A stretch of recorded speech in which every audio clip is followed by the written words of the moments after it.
সমূহ টাইমেটৰ দৰ্শকক স্বাগতম জনাইছো। এক ভয়ংকৰ দুৰ্ঘটনা সংঘটিত হল কালি দুপৰীয়া 12:30 বজাত সংঘটিত হয় এই দুৰ্ঘটনা আৰু হেলিকপ্টাৰ দুৰ্ঘটনাত বিপিন ৰাৱতে মৃত্যু খাবতি লয়। বিপিন ৰাৱতৰ নশ্বৰ দেহ আজি অনা হ'ব দিল্লীলৈ আৰু কাইলৈ অন্তিম সৎকাৰ কৰা হ'ব ভাৰতৰ প্ৰথমজন CDS জেনেৰেল বিপিন ৰাৱতৰ। সবিশেষ জনাইছো এই মুহূৰ্তত। কাইলৈ দিল্লীত বিপিন ৰাৱতৰ অন্তিম সৎকাৰ। আজি দিল্লীলৈ অনা হ'ব বিপিন ৰাৱতৰ নশ্বৰ দেহ। ভয়ংকৰ হেলিকপ্টাৰ দুৰ্ঘটনাত নিহত বিপিন ৰাৱত। 13 জন লোকে প্ৰাণ হেৰুৱাইছে এই ভয়ংকৰ দুৰ্ঘটনাত।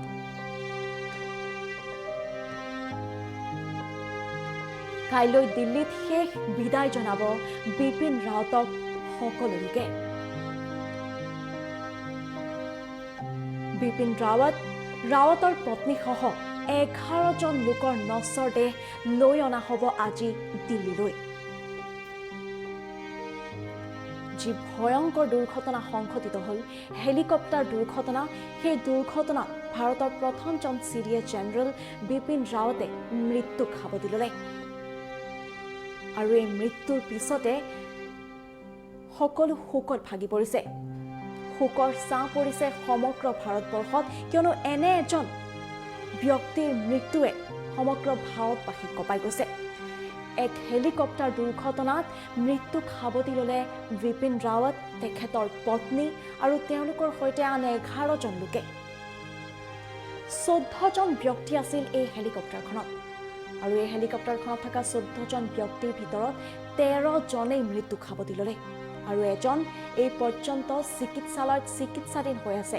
সংকটজনক অৱস্থাত আছে সেই ব্যক্তিগৰাকী।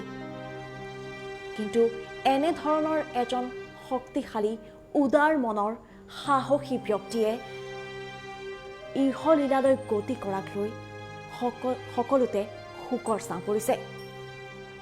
আজি দিল্লীলৈ লৈ অনা হ'ব বিপিন ৰাৱতৰ নশ্বৰ দেহ। কুন্নুৰত সংঘটিত হোৱা এই ভয়ংকৰ দুৰ্ঘটনাত প্ৰাণ গ'ল CDS জেনেৰেল বিপিন ৰাৱতৰ। আৰু বিপিন ৰাৱতৰ মৃত্যুৱে সকলোকে আচৰিত কৰি পেলালে, কিয়নো হেলিকপ্টাৰ যোগে তেখেতে ভাষণৰ বাবে গৈ আছিল আন এক স্থানলৈ, কিন্তু গৈ থকাৰ সময়তে এক মৰ্মান্তিক ঘটনা সংঘটিত হ'ল।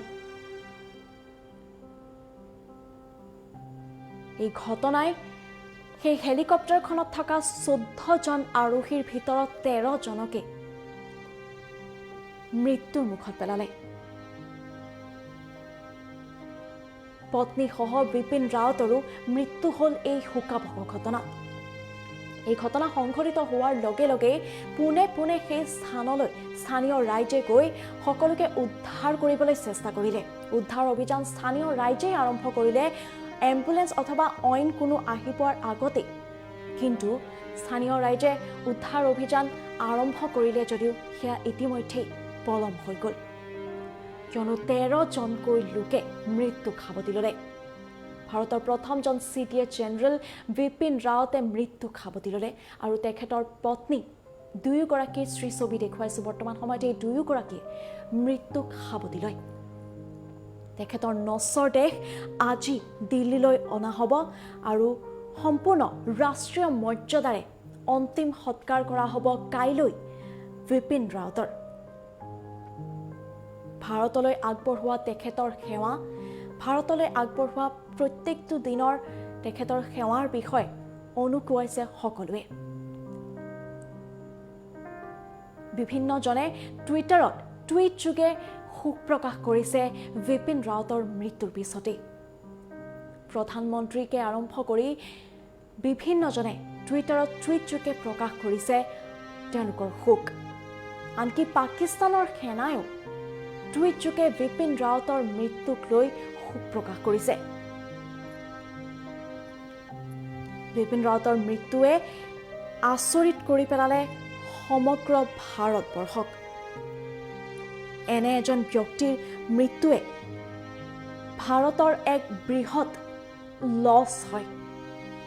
ভাৰতবাসীৰ বাবে এক বৃহৎ লছ বিপিন ৰাৱতৰ মৃত্যু, কিয়নো এনেধৰণৰ এজন সাহসী ব্যক্তিয়ে প্ৰত্যেকটো মুহূৰ্ততে ভাৰতবাসীক সুৰক্ষা প্ৰদান কৰাত অগ্ৰণী হৈ আছিল।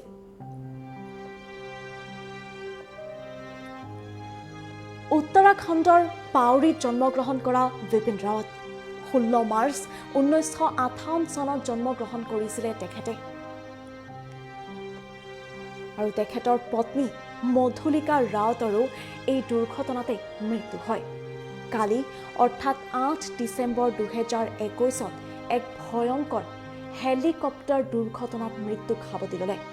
আজি সকলোৰে মৃতদেহ লৈ অহা হ'ব দিল্লীলৈ আৰু দিল্লীত অন্তিমবাৰলৈ সন্মান শ্ৰদ্ধা প্ৰদান কৰা হ'ব এইগৰাকী বিপিন ৰাৱত, যিগৰাকীয়ে প্ৰত্যেকটো মুহূৰ্ততে ভাৰতবাসীৰ বাবে এক সেৱা আগবঢ়াইছে, ভাৰতবাসীৰ সুৰক্ষাৰ বাবে প্ৰত্যেকটো মুহূৰ্ততে কাম কৰি গৈছে। সেইজন বিপিন ৰাৱতক আজি অন্তিম শ্ৰদ্ধা জনাবলৈ সকলো দিল্লীলৈ আহিব।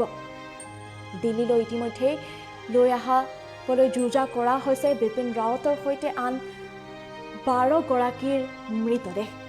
আৰু কাইলৈ দিল্লীতে সম্পূৰ্ণ ৰাষ্ট্ৰীয় মৰ্যাদাৰে সম্পন্ন কৰা হ'ব বিপিন ৰাৱত আৰু আন 13 গৰাকীৰ অন্তিম সৎকাৰ।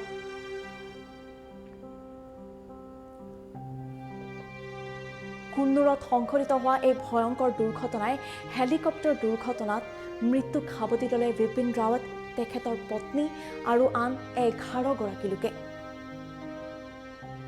আৰু এই ঘটনা সংঘটিত হোৱাৰ পিছতেই এতিয়া সমগ্ৰ ৰাজ্যতে, সমগ্ৰ দেশতেই শোকৰ ছাঁ পৰিছে।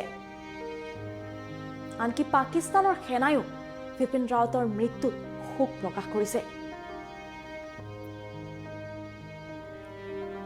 আজি দিল্লীলৈ লৈ অনা হ'ব বিপিন ৰাৱতৰ সহ আন 12 গৰাকীৰ নশ্বৰ দেহ। আৰু তেখেতসকলৰ নশ্বৰ দেহক অন্তিমবাৰৰ বাবে সন্মান জনাব, সেৱা জনাব প্ৰতিজন লোকে। আৰু কাইলৈ সম্পূৰ্ণ ৰাষ্ট্ৰীয় মৰ্যাদাৰে অন্তিম সৎকাৰ কৰা হ'ব এইগৰাকী ভাৰতৰ প্ৰথম CDS জেনেৰেল বিপিন ৰাৱতৰ।